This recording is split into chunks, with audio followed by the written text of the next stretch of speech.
Operating a commercial vehicle places you squarely inside one of the most rigorously tracked regulatory systems in the United States. Welcome back. This is Video 3 in Module 2, the Clearinghouse.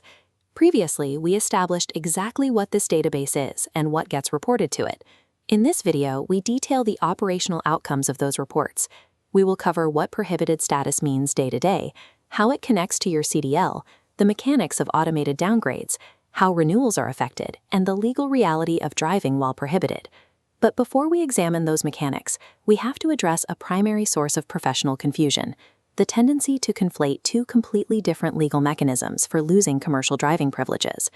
Recognizing the distinct separation between state criminal law and federal regulatory law is the only way to accurately protect your livelihood in this environment. This diagram illustrates the distinction. The first track to license loss is a state DUI or DWI conviction. As covered in Module 3, if you are convicted of driving under the influence in any vehicle, including your personal car off-duty, you fall under state criminal law. That triggers mandatory CDL disqualifications: 1 year for a first offense, 3 years for hazmat, and a lifetime ban for a second offense. This is strictly a criminal and state licensing matter.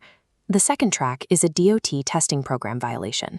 This happens when you fail or refuse a DOT-required drug or alcohol test through your employer. It has nothing to do with a police traffic stop or a criminal court. Instead, a testing violation triggers prohibited status, a purely federal regulatory condition tracked entirely through the Clearinghouse. These tracks function independently. You can incur a DOT testing violation without ever receiving a DUI, and you can receive a DUI conviction that involves zero DOT testing.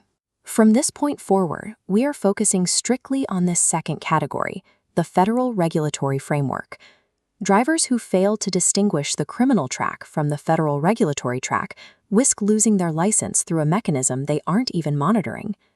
As established in the previous video, a negative return to duty, or RTD, test result is the specific mechanism required to lift a prohibited status. Until then, prohibited status is a total, immediate ban on any safety-sensitive function for any FMCSA-regulated employer. There is no reduced role. It applies simultaneously across multiple jobs. Because every employer must query the database, the system blocks you everywhere at once. Do not mistake this for a standard suspension. Prohibited status has no fixed calendar end date. It remains in effect until a negative RTD test result is successfully recorded in the Clearinghouse. The status doesn't expire on its own. The required evaluation, treatment, and specific testing protocols of that RTD process are detailed comprehensively in Module 7. Treating a federal prohibited status like a calendar suspension results in a permanent career lockout. Verified administrative action, not the passage of time, is the only remedy. Defying this system introduces a legal risk that many operators fail to anticipate. If you operate a commercial vehicle while in prohibited status, you elevate a standard DOT regulatory violation into a federal criminal offense. Federal law treats this functionally as operating without a valid CDL. It makes no difference whether you still physically possess the plastic license document. Legally, your authority to drive is nullified. This creates a critical collision point. If you are involved in an accident while prohibited, federal criminal liability layers directly on top of the DOT regulatory violation.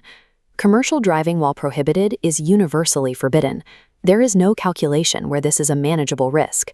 Prohibited status converts the simple act of turning an ignition key from an administrative lapse into a federal crime with cascading liabilities. Beyond federal criminal exposure, prohibited status triggers a direct consequence at the state level: CDL downgrading. Many states connect their infrastructure directly to the Clearinghouse.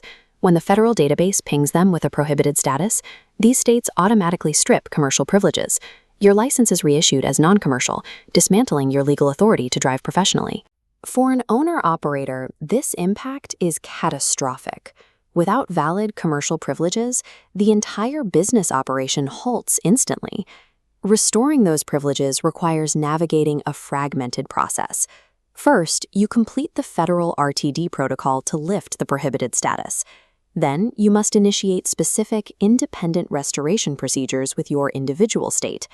The federal database effectively functions as a remote kill switch for state-level commercial driving privileges.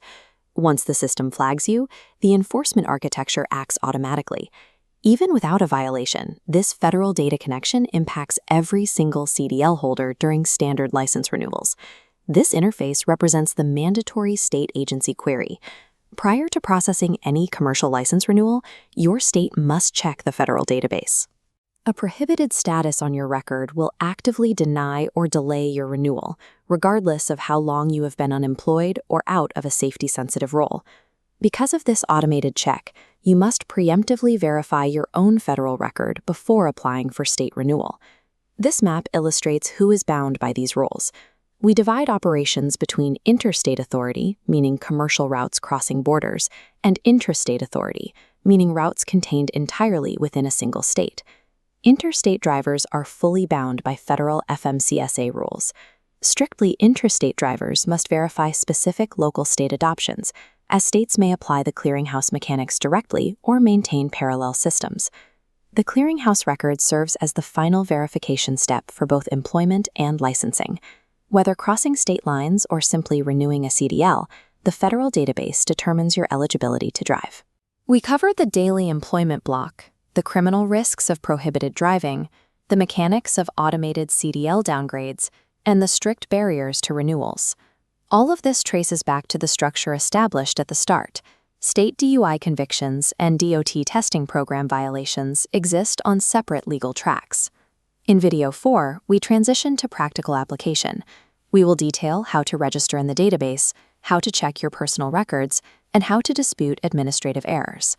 Understanding the rigid mechanics of this bifurcated regulatory system is the only way a professional driver can protect their livelihood from automated enforcement.